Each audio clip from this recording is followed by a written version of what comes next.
သူများမလုပ်ပါနဲ့မတတ်ပါနဲ့တားရဲဆိုတာမျိုးလေပြောနေတယ်မလုပ်ပါနဲ့တားရဲမတတ်ပါနဲ့တားရဲ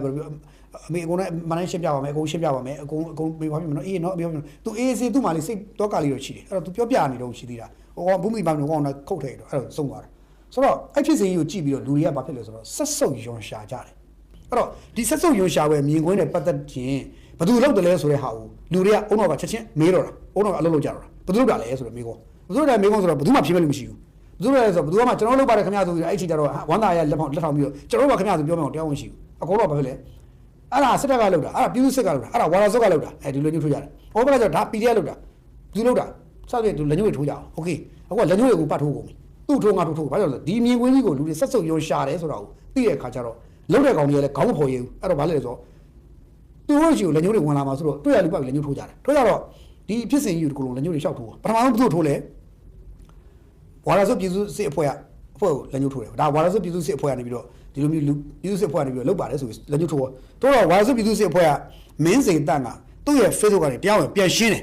လက်တော်ဖြစ်ပေါ်တဲ့သတင်းအကြောင်းနဲ့ပတ်သက်ပြီးတော့မိမိတို့ဝါရစုအဖွဲ့နဲ့မြည်သည့်အကြောင်းမှဆက်ဆက်မှုမရှိပဲအဆိုအဖြစ်စဉ်အားအညာဒေသတစ်ခုမှာ PDF အမိခံအဖွဲ့တစ်ခုကလှုပ်ဆောင်ခဲ့တယ်လို့ထင်မြင်ယူဆမိပါတယ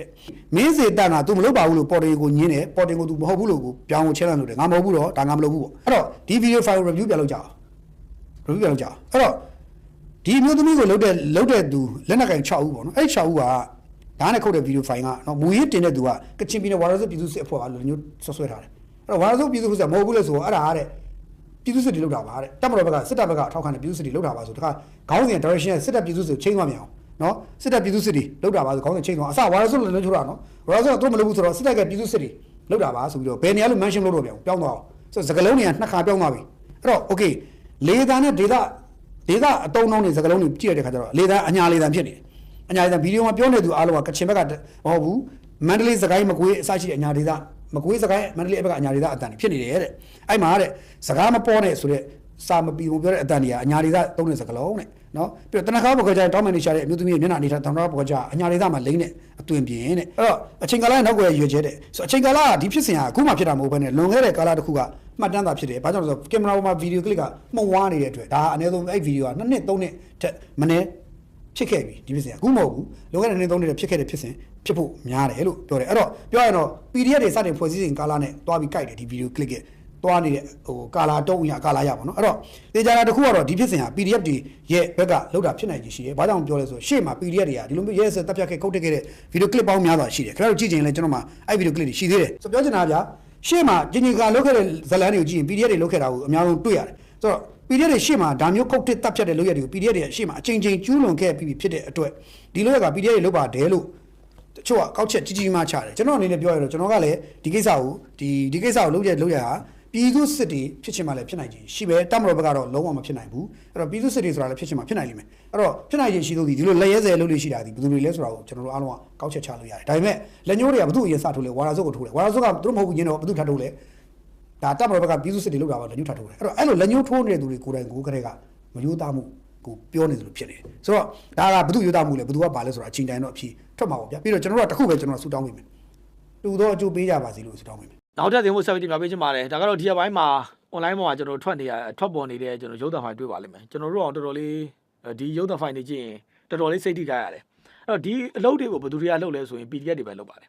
PDF တွေကကျွန်တော်ပြည်သူတွေကိုဒီလိုမျိုးရဲရဲဆက်ဆက်အပိုင်းပိုင်းအတိအကျလုပ်တဲ့ခါမှာသူတို့ကိုသူတို့ဂုံယူဝင်ကြွားပြီးတော့ဒီဗီဒီယိုဖိုင်တွေတင်ထားရှိပါတယ်သူတို့ဂုံယူလေးရှိပါတယ်အဲ့တော့ပြီးခဲ့တဲ့ကာလတွေမှာပြည်သူတွေကိုဒလန်ဆိုပြီးတော့ခေါင်းစဉ်တက်ပြီးတော့တတ်တဲ့ဖိုင်တို့သူတို့ online ပေါ်တင်တယ်ပြီးကျွန်တော်တို့ဒါစကိုင်းနဲ့ကချင်အဆက်ဆိုရင်လည်းပဲ KIA ကရှမ်းနီတိုင်းသားတွေရဲ့ကျွန်တော်တို့ဟိုဘာသာရေးလူမျိုးဆောင်ရတဲ့ဆရာတော်တန်ဃာတော်တွေလူပုဂ္ဂိုလ်တွေကိုဖမ်းဆီးတယ်ကိုချင်းကိုတူးတယ်ဒီပုံစံတိုင်းပဲလုပ်ပါတယ်လားတူပါပဲကျွန်တော်မကွေးနဲ့စကိုင်းတိုင်း area မှာဆိုလည်းပဲဒါပြည်သူတွေကိုဒလန်လို့ဆွဆွဲပြီးတော့ PDF တွေဒီလိုမျိုးလုပ်တယ်ပြီးရင်ကျွန်တော်တို့ဟိုပြည်သူတွေကိုသူကဖမ်းဆီးရမိပြီဆိုရင်တနက်လူလို့ပြစ်လိုက်ရပါတယ်ဆိုတဲ့ file တွေလည်းသူတို့တင်တာတွေ့ရတယ်အဲ့တော့ဒါကြီးလည်းခင်ဗျားတို့တွေ့ရပါလိမ့်မယ်အဲ့တော့ဒီအပိုင်းမှာတွေ့ရတဲ့မြင်ကွင်းရဆိုရင်အမျိုးသမီးကြီးတယောက်ပေါ့ဗျာအမျိုးသမီးကြီးတယောက်ကိုသူတို့ကဖမ်းထားတယ်လက်ပြန်ကျိုးတုပ်ထားတယ်ဖမ်းထားတယ်ပေါ့ဗျာပြီးရင်နောက်ကမျက်နှာကိုကာပြီးတော့ဒါငှက်ကြီးတောင်ဒါမျိုးကင်ထားတယ်ကင်ပြီးတော့ဟိုအမေကြီးကတော့ဒါမလုပ်ပါနဲ့စသဖြင့်ပေါ့ဗျာတောင်းပန်တာပေါ့တိုးတော်လည်းပဲ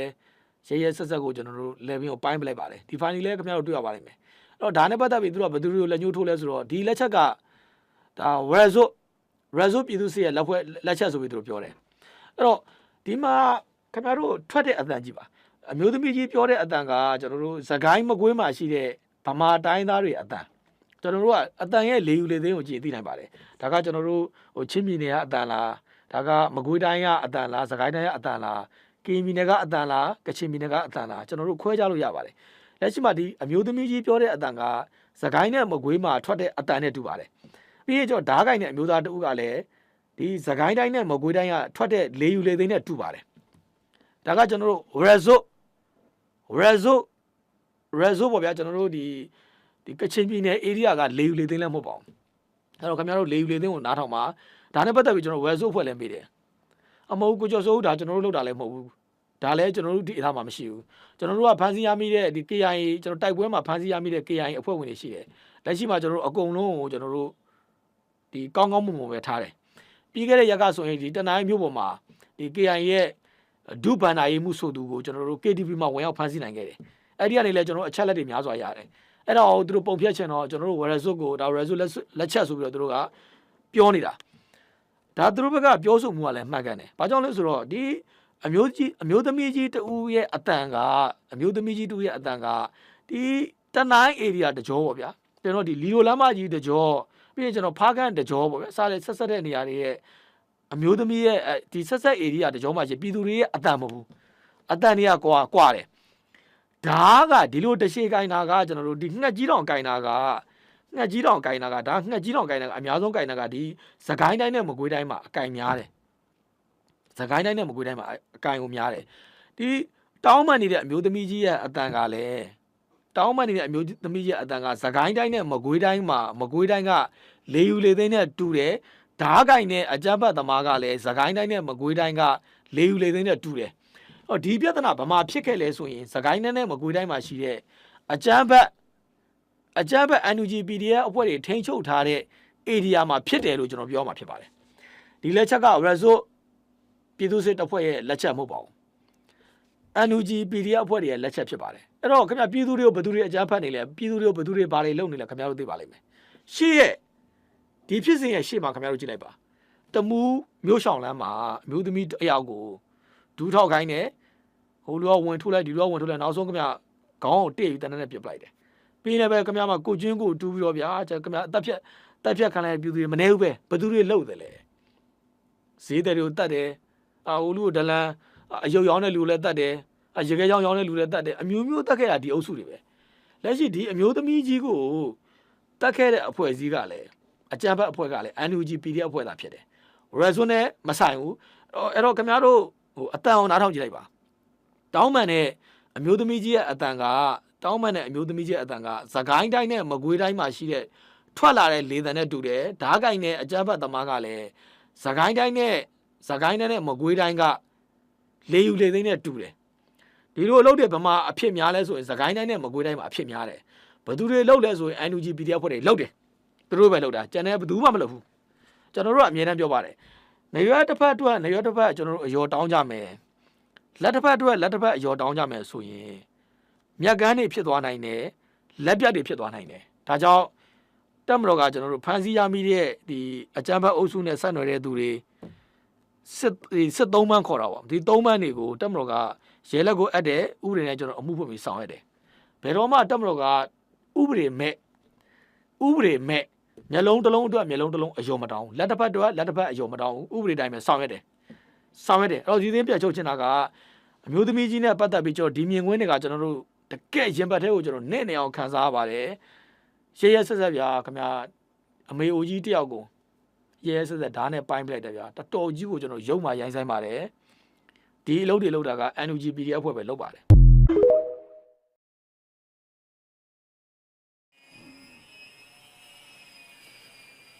မင်္ဂလာပါဗျာအားလုံးကျမ်းမာချမ်းသာကြပါစေကြောင်းပိုင်းကိုဆုမွန်ကောင်းတောင်းပါတယ်အခု line ပေါ်မှာကြံ့နေတဲ့အန်ဒီတယောက်ရဲ့ဗီဒီယိုဖိုင်ပေါ့နော်အဲ့ဒါကဟိုဘက်ဖွဲ့လုပ်တယ်ဒီဘက်ဖွဲ့လုပ်တယ်ဆိုပြီးတော့ပြန့်နေကြတာကြားရတယ်ပြောတယ်ပေါ့နော်ကျွန်တော်မနေ့ကလည်းအဲ့ဖိုင်ပြောပါတယ်အဲ့ဖိုင်တချို့ကမကြည့်ရသေးဘူးဘာလို့ညာပြောတော့ကျွန်တော်ဒီမှာအစလေးတော့ပြလို့ရတယ်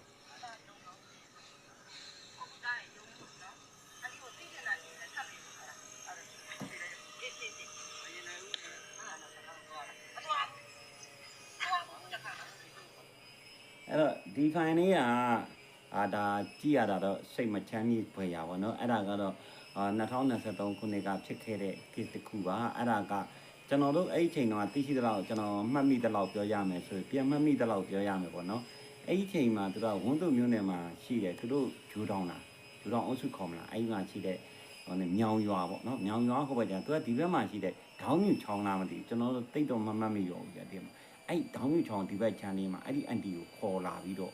အဲ့လိုမျိုးဖြစ်တာအဲ့ဒီဖိုင်ကိုကျွန်တော်ကစပြီးတော့ကြည့်ရတော်တော်ကြာပြီဗျတော်တော်ကြာပြီနော်အဲ့မှာရှိတဲ့ PDF တွေပေါ့အခုတော့အဲ့ကောင်ကြီးမရှိတော့ဘူးထင်တယ်ဒါဘာလို့ဆိုတော့တက်မှာအဲ့ဘက်ကလည်းစစ်ကြောင်းတွေထိုးပြီးတော့မှရှင်းနေနေကြအရှင်းနေတာကိုကျွန်တော်တွေ့ရတာပေါ့တိလဲတိရတာနော်ကျွန်တော်သတင်းတွေပြောနေဒါသိရှိတာပေါ့အဲ့လိုလုံလိုက်တဲ့သူလည်းမရှိတော့ဘူးထင်တယ်တော်တော်ကြာပြီထင်တယ်နော်တော်တော်လေးကြာပြီပေါ့ကျွန်တော်အယူဆရတော့အဲ့ဒါကတော့အဲ့ဘက်ကစစ်တေကိုနေမှာစစ်သေးကြွတွေပေါ့နော်စစ်သေးကြတိုင်မဲ့ခိုင်မဲ့တတ်မဲ့ဖြတ်မဲ့ဆိုတဲ့သူတွေပေါ့အဲ့လူတွေလောက်တာအဲ့ဒီလူတွေရဲ့ဖိုင်ပေါ့ဗျာအခုဖြစ်တာကဘယ်ကနေစတက်လာလဲဆိုတော့ KIA ဒီဘက်ကနေရောမှဝါရဆိုဒီဝါဆိုပြည်သူစစ်တွေလောက်တယ်ဆိုပြီးတော့ဒါပြည်သူကိုဘာဖြစ်တယ်ညာပြဆိုသူကအဲ့မှာရှိတဲ့သူတွေကိုမှိုင်းတိုက်တာပေါ့နော်မှိုင်းတိုက်တာအမှန်တကယ်ကတော့အဲ့ပြဿနာကမှိုင်းတယ်မဟုတ်ကပြီးတော့သူတို့ကင်လာတာကကျွန်တော်ရှင်းပြမယ်နော်ပစ္စည်းလေးတက်လက်နဲ့ဓာတ်တွေပဲရှိတယ်။ဟောဆိုပြည်သူစစ်တွေရဲ့အနေထားဆိုတစ်ချက်သွားကြည့်လိုက်ရအောင်။အဲ့မှာကင်ရတယ်ဆိုတော့ဟိုနေ့စတိုင်ဘာတွေဟိုနေ့ပေါ့သူကအမေစီတီတွေသူတို့ကတော်လက်နဲ့ကောင်းကောင်းနေကင်တာကိုတော့ကျွန်တော်တွေ့ရပါတယ်အဲ့ဟောဆိုပြည်သူစစ်တွေရတယ်။ပြီးတော့နာမည်လည်းကြီးတယ်ဗျ။ပြီးတော့မင်းစီတန်းတယ်အဲ့လိုပဲနာမည်တော်ကြီးတဲ့အဖွဲ့တွေ။နော်မင်းစီတန်းတဲ့နာမည်တော်ကြီးတဲ့အဖွဲ့တွေတွေ့ရတယ်။ကျွန်တော်ကတော့စီရီတွေနိုင်ငံရေးတွေလေ့လာတယ်အထူးသဖြင့်ကတော့စီရီတွေလေ့လာတာများတာပေါ့လေ့လာတော့ဒါပြန်ရှင်းပြတာပါကျွန်တော်တို့ကဘယ်ဖွဲ့လုပ်ပါအခုကတော့မလုပ်နေကောင်းနေပါတော့ဘယ်ဖွဲ့လုပ်မကြိုက်ပါဘူးဒါကျွန်တော်မှန်းတဲ့စကားပြောတာပါနော်ဘယ်ဖွဲ့လုပ်မကြိုက်ပါအခုကကြာသွားတဲ့ဟာကိုတကယ်လို့ဟိုယုံကြည်မှုကျွန်တော်ပြောတာကိုယုံကြည်မှုမရှိဘူးဆိုလို့ရှင်ကျွန်တော်တခုလေးတော့တောင်းဆိုချင်တယ်ဗျကျွန်တော်တိတိကျကျလေးပြန်ပြီးတော့ပြောလို့ရအောင်အဲ့ဒီရွာကပေါ့နော်အခုအနီးရဲ့မိသားစုတော်လည်းကောင်းညီကောင်မောင်နှမတော်လည်းကောင်းအတိမိတ်ဆွေတော်တူတော့ရောက်တော်လည်းကောင်းပေါ့နော်ကျွန်တော်ဖုန်းနံပါတ်ကအဲ့မှာကျွန်တော်ဘိုင်ယိုမှာလည်းချပေးထားတယ်နောက်တစ်ခါကျတော့ကျွန်တော်လည်းအမြဲတမ်းပြောနေပါတယ်39 652 454 485ပေါ့နော်အဲ့ဒီကို message ကနေပို့ပြီးတော့လဲကျွန်တော်ကိုအကြောင်းအရာလေးတွေပြောပြပေးပါဘာကြောင့်လဲဆိုတော့ကျွန်တော်ကအမှန်တရားဘက်တော်သားဆိုတော့ဒီဘက်ကတက်မတော်ဘက်ကလှုပ်တယ်လို့သူတို့ပြည်သူစစ်ဘက်ကလှုပ်တယ်ဆိုတော့ကျွန်တော်ပြန်နေတင်ပြပေးခြင်းပါတယ်နောက်တစ်ခါကျတော့ဒီ PDF တွေဘက်ကလှုပ်လိုက်လို့ဒီလိုဖြစ်သွားပါတယ်စစ်သေးကြွတွေဘက်ကလှုပ်လိုက်လို့ဒီလိုဖြစ်သွားပါတယ်ဆိုလဲပြန်နေတင်ပြပေးခြင်းပါတယ်အဲ့ဒါပြည်သူတွေရဲ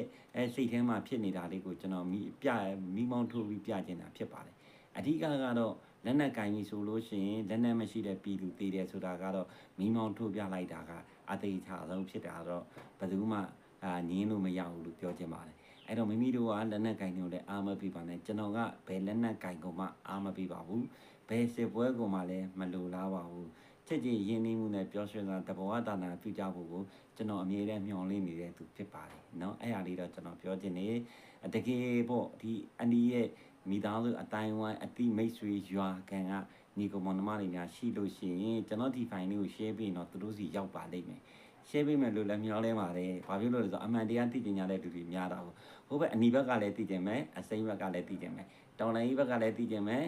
တက်ဘက်ကလည်းသိကျင်မယ်အဲ့တော့သိကျင်တဲ့သူတွေကများရှိရင်အဲ့ဒီနေရာရောက်မယ်အဲ့ဒီနေရာရောက်ရင်ကျွန်တော်ကဒါနိုင်ငံထဲမှာကဘာပါသိအောင်ကျွန်တော်ဒါဒီလိုပါဆိုပြီးချပြပေးခြင်းပါတယ်ဗျာအားလုံးကိုကြိုဆိုလက်ပါเนาะအဲ့ဒါဆိုလို့ရှိရင်အမှန်တရားသိသွားမယ်ကျွန်တော်ကအမှန်တရားဘက်တော်သားဆိုတော့အမှန်တရားလေးတွေပဲပြောပြချင်ပါတယ်ဗျာလူလာကြည့်ပါသည်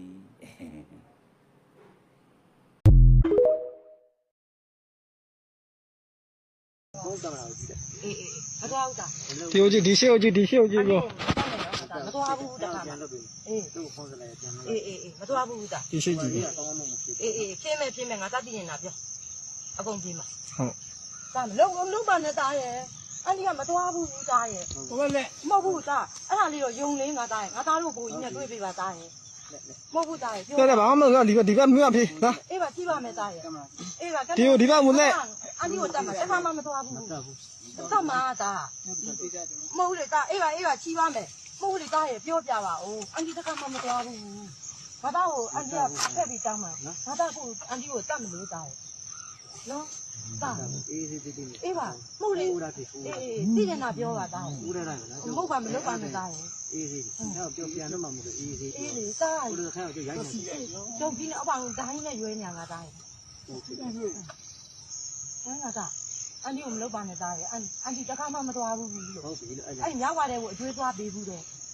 အဲ့သွားတာဘာလို့မရှိဘူးအေးပါသားရဲ့သားရဲ့အန်ဒီကိုမလုပ်ပါနဲ့နော်မလုပ်ဆန်းနေနေပြန်နေအေးပါသားရဲ့ငါသားကဒိုင်းနဲ့ရွေးတော့အန်ဒီကကြောက်တာပါသားတို့ရှင်းကြမှာတို့အေးပါသားရဲ့အန်ဒီကအဲ့လိုမလုပ်ပါဘူးအေးလုံမေးသားသိကျင်တာအကုန်မေးပြောမှာလုံမေးရတယ်ငါသားအမှန်တိုင်းပြောမှာမဟုတ်တာလည်းတခုမှမပြောဘူးသားနော်သားမဟုတ်တာလည်းတခုမှမပြောဘူးလို့သားအန်ဒီကိုရိုက်မလို့အေးဖြင်းမှာလုံပြရအန်ဒီရှစ်ကိုမယ်နော်သားမဟုတ်တာမပြောဘူးလို့အေးမေးငါသားငါသားအန်ဒီကိုအဲ့လိုမလုပ်ပါနဲ့အန်ဒီကမလုပ်ခင်ဗျာစကားတွေမပေါ်နဲ့နော်စိတ်မရှိတော့ဘူးအေးပါမေးပါသားစိတ်မရှိအေးပါမေးလို့သား ဒီရှေ့ကိုပဲကြည့်ထားတော့ခေါင်းကောင်းဟုတ်တာ ပြောစရာစကားမရှိတော့လောက်အောင်စွန့်အားသွားပါဘုဘက်ကဒီဘက်ကိုလွှဲချတယ်ဒီဘက်ကဟိုဘက်ကိုလွှဲချတယ်ကြည့်တဲ့လူတွေကနားလေကြည့်တဲ့လူတွေကဘုံနောက်တွေရှိရဲ့အတိဉာဏ်တွေရှိတယ်နော်အဲတော့ချိန်စာတိုက်ပြီးလိုက်ရက်ဆက်သူတွေပေါ့နော်ရက်ဆက်သူတွေလုံးတဲ့လူရက်ဆက်သူကျိုးပေးတရားအတိုင်းခံရပါစေအသက်ကြီးတဲ့လူတယောက်ကိုအသက်ကြီးတဲ့လူတယောက်ကိုလုံးရက်နော်အသက်ကြီးတဲ့လူတယောက်ကိုလုံးရက်လေးချီပြီးတော့နောက်ဆုံးမိတ်ကွာအဖိုးကြီးမလို့ဆိုထားလိုက်အောင်ဒီဟာမိမသားအဖွားကြီးလုံးရက်လိုက်တာဒီလိုဖိုင်လေးချီလောက်တော့ရက်ဆက်ရုပ်မာတဲ့အဖွဲ့အစည်းပေါ့နော်ရက်ဆက်ရုပ်မာတဲ့အဖွဲ့အစည်းလူတွေမဟုတ်ကြတော့အဲ့လိုဖြစ်နေရက်ဆက်ရုပ်မာတဲ့အဖွဲ့အစည်းလူတွေကမွေးထားတဲ့တိရစ္ဆာန်တွေနော်ဘသူ့ကိုပဲလွှဲချကြည့်လိုက်တာနဲ့တိနေတာပဲဥစ္စာဘာဖြစ်လို့ကိုယ်တိုင်လုတ်တဲ့ဟာကိုဗီဒီယိုဖိုင်တင်ထားလဲဘာလို့လွှဲချခြင်းနေရဥစ္စာအဲ့တော့နင်တို့ဖမ်းခြင်းလွယ်လွယ်လေးမိလုံးလုံးမဟုတ်ပတ်တောင်တော့ဒီကံတရားလာလိမ့်မယ်နော်ကံတရားလာလိုက်ရင်ပြုံးလေးနဲ့ခံနိုင်ရှိဖို့ကြိုးစားထားကြအဲ့အမေကြီးကတော့ဝစ်ကြွေသားပေါ့နော်လုတ်တဲ့သူနင်တို့အလှည့်လာလိုက်